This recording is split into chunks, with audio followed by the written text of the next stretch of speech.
श्री स्वामी समर्थ. जय जय स्वामी समर्थ. स्वामी भक्तांनो, स्वामींचे असेच जीवन उपयोगी संदेश प्राप्त करण्यासाठी आपल्या चॅनलला नक्कीच सबस्क्राईब करा आणि बाजूला असलेली घंटी नक्कीच दाबा. याने तुम्हाला आपले व्हिडिओज सर्वात अगोदर मिळतील. स्वामी भक्तांनो, स्वामी आपल्या जीवनामध्ये एक नवीन उजेड घेऊन आले आहेत आणि ते थेट हा संदेश स्वर्गातून घेऊन आले आहेत. त्यामुळे हा संदेश नक्कीच मोजून 8 मिनिटे ऐका. तुम्हाला जीवनातून नक्कीच चांगला अनुभव येईल आणि तुमच्या जीवनातून जे काही संकटे असतील ते सगळे नष्ट होऊन तुमचा मार्ग मोकळा होईल आणि तुम्हाला लवकरच चांगली यशाची बातमी देखील मिळणार आहे. त्यासाठी तुम्ही नक्कीच भाग्यवान ठराल. म्हणून फक्त आपल्या व्हिडिओला एक लाईक करा आणि कमेंटमध्ये श्री स्वामी समर्थ लिहा. स्वामींकडे आपण प्रार्थना करायची आहे, हे स्वामी, माझे जीवन तुझ्या चरणी अर्पण आहे. हे परमेश्वरा, तूच माझे सर्वस्व आहेस. तुझ्या कृपेमुळेच माझे जीवन मार्गी लागले आहे. तुझ्या आशीर्वादाने मला नवीन संधी मिळतात आणि प्रत्येक संकटातून बाहेर येण्याचे धैर्य मिळते. हे दयाळू देव, माझ्या मनातील सर्व अशांतता, चिंता आणि दुःख दूर कर. मला तुझ्या मार्गावर चालण्याची शक्ती आणि प्रेरणा दे. माझ्या कुटुंबाला सुख, शांती आणि आरोग्य लाभू दे. तुझ्या पवित्र मार्गावर माझी आस्था सदैव राहू दे. तुझ्या नामस्मरणातच माझे जीवन समर्पित हो. हे ईश्वर, तुझ्या चरणी माझ्या सगळ्यांच्या इच्छा आणि आकांक्षा अर्पण करत आहे. तूच मला योग्य दिशा दाखव आणि सदैव तुझ्या छायेखाली मला ठेव. हीच तुमच्या चरणी प्रार्थना. स्वामींवर विश्वास ठेवा, ते तुमच्या प्रत्येक दुःखाला सुखात बदलतील. स्वामींवर विश्वास ठेवण्याने तुमच्या जीवनातील प्रत्येक दुःखाचा अंत होतो. ते तुमच्या अश्रूंना सुखात बदलतात आणि तुम्हाला ती आनंद आणि संतोष देतात ज्याची तुम्ही कधी कल्पना केली नसेल. आणि स्वामींच्या शक्तीने तुमची प्रत्येक समस्या दूर होते आणि ते तुम्हाला एक नवीन प्रकाशात जीवन जगण्याची संधी देतात. फक्त त्यांच्यावर विश्वास ठेवा आणि बघा की ते तुमच्या जीवनाला कसे बदलून टाकतात. म्हणून स्वामीकडे तुमच्या प्रत्येक प्रश्नाचे उत्तर आहे हे लक्षात ठेवा. जीवनात अनेक प्रश्न असतात ज्यांचे उत्तर आपल्याला मिळत नाही, पण स्वामींकडे प्रत्येक प्रश्नाचे उत्तर असते. ते आपल्याला जिज्ञासा आणि समस्यांना समजतात आणि आपल्याला योग्य उत्तर देतात. जेव्हा आपण त्यांच्या सोबत जोडलेले असतो, त्यांचे मार्गदर्शन आपल्याला त्या प्रश्नाचे उत्तर देते, जे आपल्याला जीवनात पुढे जाण्यास मदत करत असते. हे लक्षात घ्या आणि स्वामींवर पूर्ण विश्वास ठेवा, जो तुमच्या जीवनाला योग्य दिशा देऊ शकेल. म्हणून जेव्हा तुम्ही भगवानावर आणि स्वामींवर पूर्ण विश्वास ठेवता, तेव्हा तो तुमच्या जीवनाला योग्य दिशेत नेतात. आणि परिस्थिती कोणतीही असो, स्वामी तुम्हाला कधीच चुकीच्या रस्त्यावर जाऊ देणार नाहीत. त्यांचे मार्गदर्शन तुमच्या प्रत्येक निर्णयात योग्य मार्ग दाखवेल आणि त्यांच्या आशीर्वादाने तुम्ही फक्त तुमच्या जीवनाच्या आव्हानांचा सामना करू शकणार नाही, तर तुमच्या गंतव्यापर्यंत पोहोचू शकाल. आणि विश्वास ठेवा, हीच ती कुंजी आहे ज्यामुळे तुम्हाला यश आणि शांती नक्कीच मिळेल आणि त्यामुळे तुम्ही सुखी, समाधानी आणि चांगलं आयुष्य नक्कीच काढू शकाल. आणि तुम्हाला शांती मिळाली की सर्व काही तुमच्या मार्गावर चांगलं होत जाईल आणि तुम्हाला चांगलं मिळतही जाईल. म्हणून स्वामी तुमच्या प्रत्येक परीक्षेनंतर तुम्हाला पुरस्कार सुद्धा देतात. जीवनातील प्रत्येक परीक्षा म्हणजे स्वामींचा उद्देश आहे की तुम्ही आणखी मजबूत बनावेत. या परीक्षा तुम्हाला आपल्या आंतरिक शक्तीचा अनुभव देतात आणि आत्मनिर्भर बनवतात. स्वामी तुमची मेहनत, संघर्ष आणि धैर्य पाहत आहेत आणि जेव्हा योग्य वेळ येते तेव्हा ते तुम्हाला तुमच्या परीक्षेचा योग्य फळ देतात. आणि त्यांच्याकडून मिळणारा पुरस्कार नेहमी तुमच्या प्रयत्नांच्या अनुकूल असतो. त्यामुळे कधीही हार मानू नका, एवढं लक्षात घ्या. ईश्वर तुमच्या कमकुवतींना ताकदमध्ये बदलू शकतात. स्वामींकडे ती शक्ती आहे की तो तुमच्या कमकुवतींना तुमचा सर्वात मोठ्या ताकदीमध्ये बदलू शकतात. जिथे तुम्ही स्वतःला कमकुवत आणि असहाय्य अनुभवता, स्वामी तिथून तुम्हाला नवीन ऊर्जा आणि सामर्थ्य देतात. त्यांच्या आशीर्वादामुळे तुमची सर्वात मोठी कमकुवत सुद्धा तुमची सर्वात मोठी ताकद बनू शकते. म्हणून भगवान तुमच्या आत ती शक्ती निर्माण करू शकतात, जी तुम्हाला प्रत्येक विपत्तीत लढण्यापेक्षा लढणे योग्य बनवते. आणि फक्त तुमचा विश्वास तुम्ही मजबूत ठेवायला हवा, तर हे नक्कीच सार्थक ठरणार आहे. आणि तुमचा विश्वास जर प्रेमाने आणि निस्वार्थ मनाने असेल तर सर्व काही शक्य होईल. आणि स्वामींची योजना तुमच्या विचारांपेक्षा खूप मोठी असते. आम्ही आपल्या आयुष्यातील योजना बनवतो, परंतु स्वामींची योजना आपल्या विचारांपेक्षा मोठी आणि श्रेष्ठ असते. त्यांच्या दृष्टिकोनात सर्व काही आधीच निश्चित असते आणि ते जाणतात की आपल्याला कधी आणि कसे आपल्या लक्षात पोहोचायचे आहे. आणि अनेक वेळा त्यांच्या योजनेचा अर्थ आपल्याला समजत नाही, परंतु ते नेहमी आपल्या भल्यासाठी काम करतात. स्वामींच्या योजनेवर विश्वास ठेवा, कारण ते नेहमी आपल्यासाठी सर्वोत्तम असेच नक्कीच विचार करतात आणि ते आपल्याला सर्वोत्तमच देत असतात.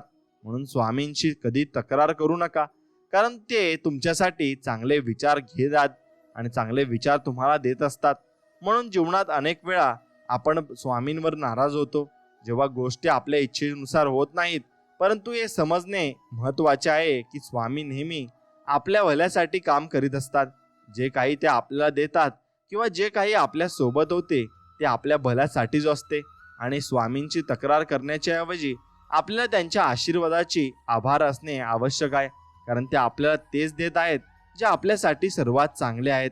म्हणून स्वामींसोबत प्रत्येक अंधकारातही प्रकाश आहे. जीवनातील कठीण वेळेत जेव्हा सर्व काही अंधकारमय होते आणि दिसते, तेव्हा स्वामींसोबत नेहमी एक प्रकाशाची किरण असते.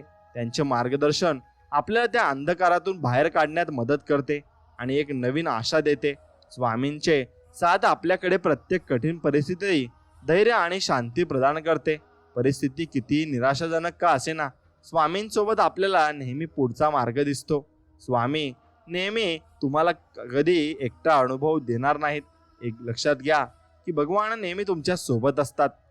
तुम्हाला हे जाणतो वा न जाणवो, पण जेव्हा तुम्ही स्वतःला सर्वात एकटा आणि असहाय्य अनुभवता ना, तेव्हा सुद्धा स्वामी तुमच्या सोबत असतात, तुमची मदत करण्यासाठी तयार.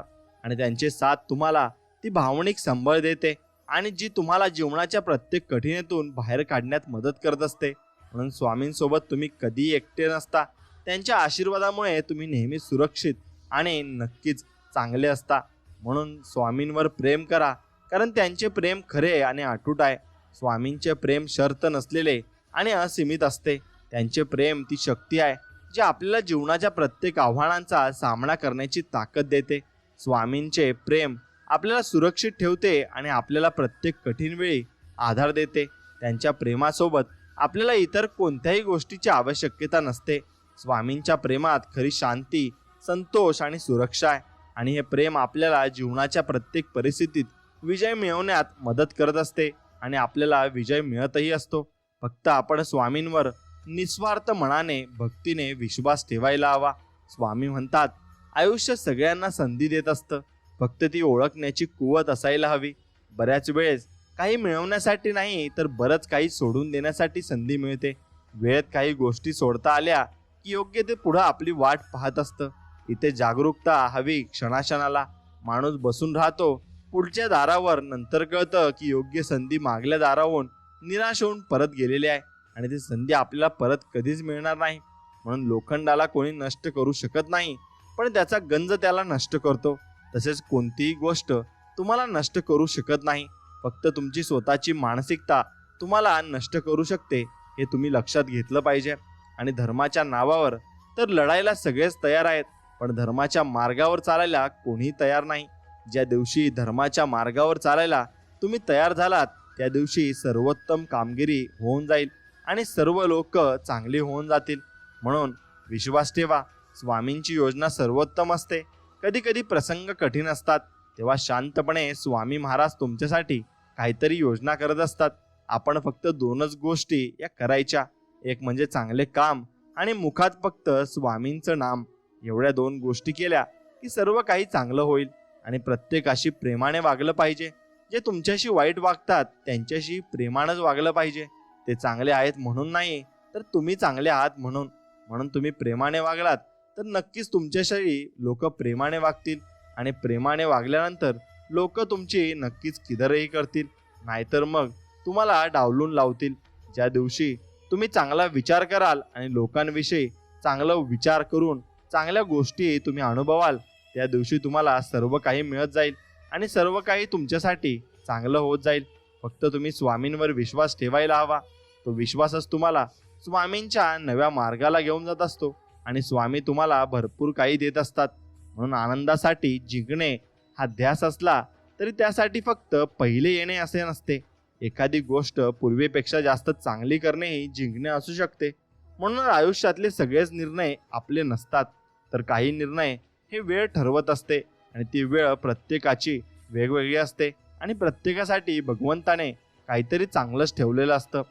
म्हणून आपण सुखी असताना अजून कुणाला तरी अशा सुखाची गरज आहे याची जाणीव होणे म्हणजेच माणुसकी आहे. आणि माणुसकी तुमच्या मनामध्ये जोपर्यंत जिवंत आहे तोपर्यंत सर्व काही ठीक होणार आहे. काळाच्या बरोबर चालण्याची अजिबात गरज नाही.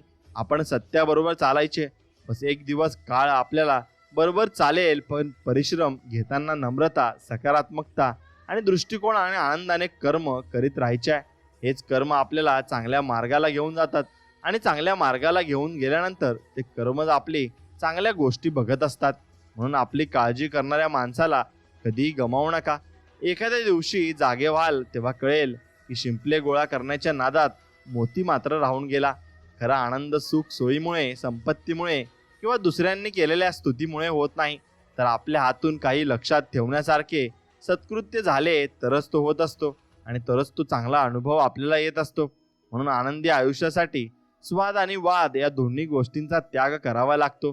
स्वाद सोडला तर शरीराला फायदा होतो आणि वाद सोडला तर नाते टिकवण्यासाठी नक्कीच फायदा होत असतो. म्हणून पैसा व रंग पाहून मनुष्याचा स्वभाव शोधू नका. निष्ठावंत आणि चांगले लोक नेहमी साधेपणाने भेटत असतात आणि साधेपणाने ते राहत असतात. म्हणून एकदा मदतीचा हात पुढे करून पाहायला हरकत नाही, पण समोरचा अहंकार सोडायला तयार नसेल तर त्याला वळून पाहणे ही टाळले पाहिजे. हे लक्षात घ्या. वळून कुणालाही पाहू नका आणि तुमच्या जो मागे मागे करत असेल त्याच्या मागे कधी फिरू नका. मित्रांनो, तो चांगला असेल तर नक्कीच फिरा, पण वाईट गोष्टींसाठी असेल तर कधीच फिरू नका. नशिबात नाही. म्हणून आयुष्यभर दुःखी राहण्यापेक्षा समाधानी कसं राहता येईल हे ज्याला कळलं ना, तो खरं आयुष्य जगायला शिकतो आणि तोच व्यक्ती खरं आयुष्य जगूही शकतो. कारण त्या व्यक्तीला कळून चुकलेलं असतं की आपल्याला कशात समाधान आहे आणि कशात आपल्याला समाधान आणि चांगल्या गोष्टी या मिळणार आहेत. म्हणून जो संपत्ती बाळगतो पण तिचा उपभोग घेत नाही, त्याची गत सोने पाठीवरून वाहून नेणाऱ्या गाढवासारखी असते. म्हणून आपल्याकडे संपत्ती आहे तर तिचा पूर्णपणे उपभोग घ्यायला शिका. आपल्यासोबत दुसऱ्यांचंही चांगलं व्हावं अशी ज्यांची मानसिकता असते त्यांना आयुष्यात काहीही कमी पडत नाही, हे लक्षात घ्या. आणि स्वामी म्हणतात, ज्या लोकांसाठी तुम्ही महत्त्वाचे नाहीत त्या लोकांपासून पुढे निघून जा. तिथे थांबून त्यांच्या आणि स्वतःच्या सुखाला दुःखाचे रूप अजिबात तुम्ही देऊ नका.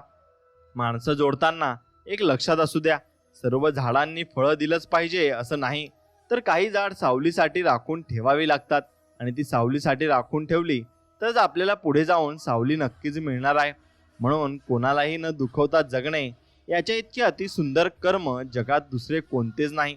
म्हणून आपण तसे नक्कीच जगले पाहिजे आणि प्रत्येकाला खुश ठेवले पाहिजे.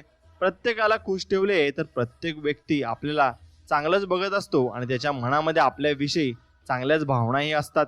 म्हणून एवढा संयम ठेवायला शिका की स्वामी कितीही वाईट परिस्थिती आमच्यावर आली ना तरी आम्ही फक्त तुमचं नाव मुखात घेऊन त्या संकटावर मात करू शकू आणि आम्ही शांत राहू शकू. म्हणून अद्भुत आहे तुमची माया, सदैव राहो तुमची छत्रछाया. अक्कलकोटी आहे तुमचा निवास, तुमच्या कृपेने सुखी होतो आमचा जीवन प्रवास. म्हणून स्वामींची कृपा जर आपल्यावर असली तर आपला जीवन प्रकाश नक्कीच सुखी होईल आणि भरपूर काही आपल्याला चांगल्या गोष्टी आयुष्यातून मिळतील सुद्धा. म्हणून कठीण किंवा महान प्रयत्नांना तोंड देता येईल असे गुण ज्या माणसाजवळ असतात तो मनुष्य महान असतो आणि तोच चांगलं जगूही शकतो. म्हणून जे दुसऱ्यांसाठी जगतात तेच खऱ्या अर्थाने जिवंत असतात. बाकीचे जिवंत असूनही मेल्यासारखेच असतात. म्हणून मित्रांनो, आपण दुसऱ्यासाठी जगतो ते चांगली गोष्ट आहे आणि त्यात माणुसकी आपण जपत असतो.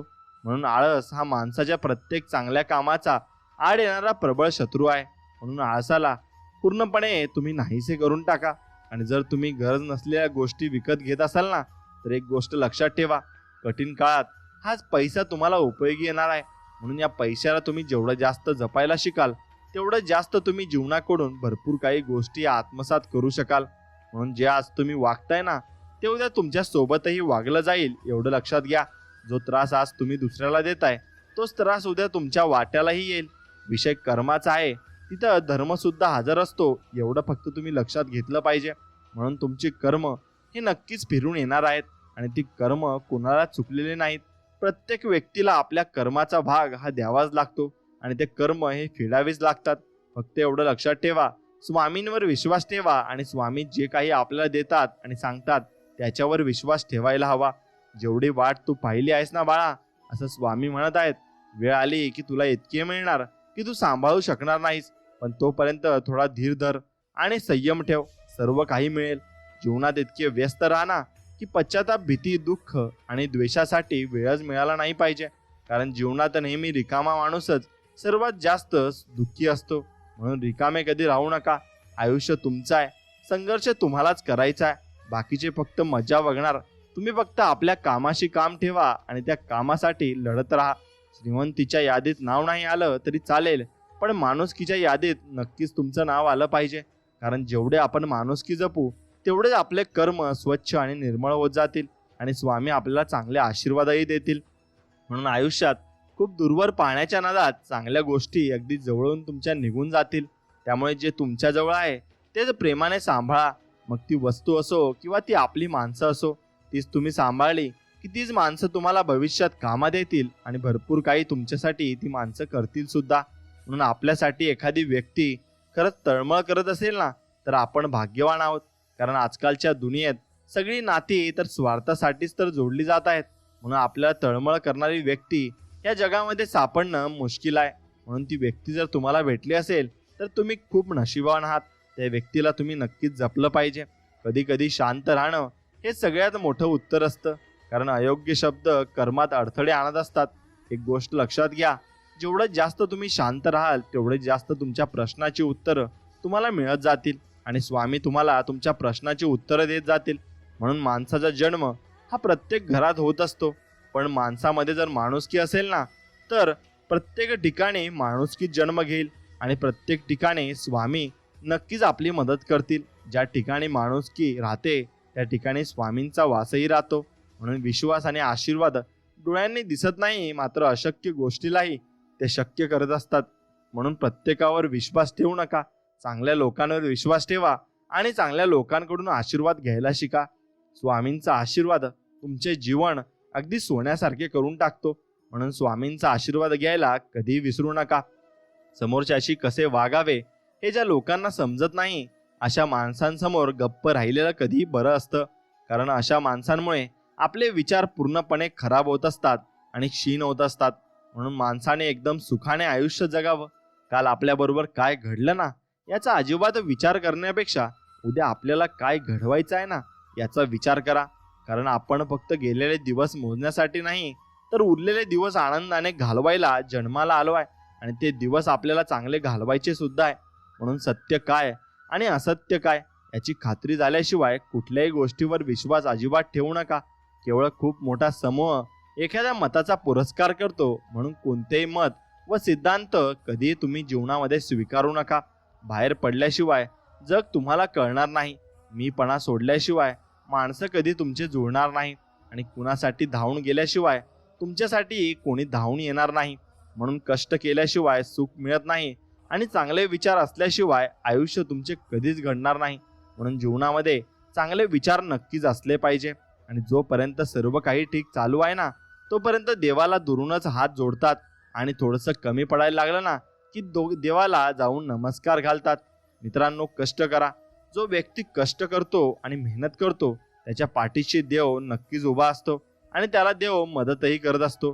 फक्त त्याने कष्ट हे इमानदारीने आणि चांगल्या मनाने केले पाहिजे आणि प्रत्येकाची तुम्ही कदर करायला शिकले पाहिजे.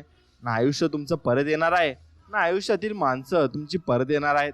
म्हणून हा जन्म पुन्हा नाही, ही नातीही पुन्हा नाहीत. म्हणूनच जर कोणी तोडणारे असतील तर तुम्ही जोडणारे नक्कीच व्हायला पाहिजे. कोणी रुसणारे जर असतील तर तुम्ही मनवणारे व्हायला पाहिजे. कोणाच्या आयुष्यात तुम्ही गेलात तर त्यांच्या आयुष्याचं सौंदर्य तुम्ही व्हायला हवं. नक्कीच तुमचं जीवन हे प्रज्वलित होऊन जाईल आणि खूप चांगलं होऊन जाईल. म्हणून मानसिक शांती असेल तरच सर्व काही छान वाटत असते.